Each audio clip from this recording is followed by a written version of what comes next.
In part two of my exclusive CNN interview with Winnie Mandela, ex-wife of South Africa's first black president, Nelson Mandela, the civil rights leader shares with us why she's still on the front line for freedom. Take a look.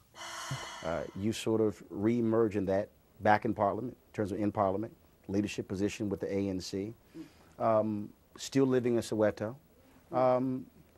Why not just say, I've done my part, I can go relax now, let the next generation take it? Why are you still on the front lines and involved?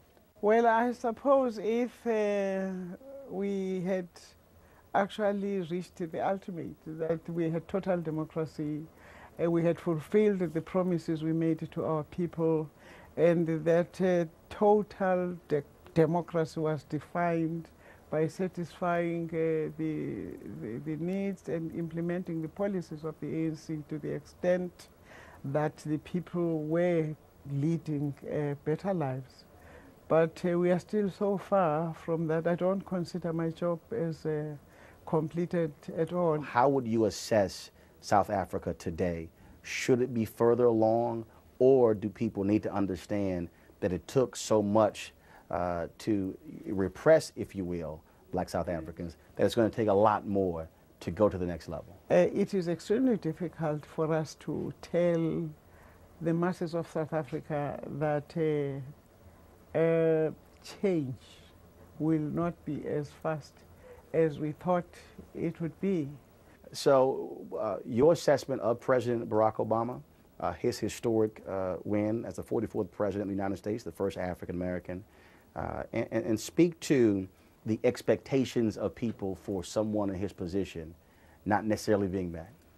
I think it would be the most cruel thing to expect him to have done more than he already has within just 1 year.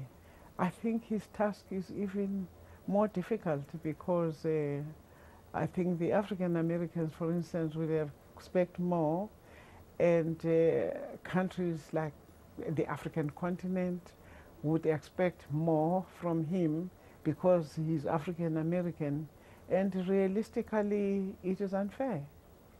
It is unfair to expect him to have taken such a quick pace in changing what other presidents have taken years and years to develop, and expect him to do that over a year.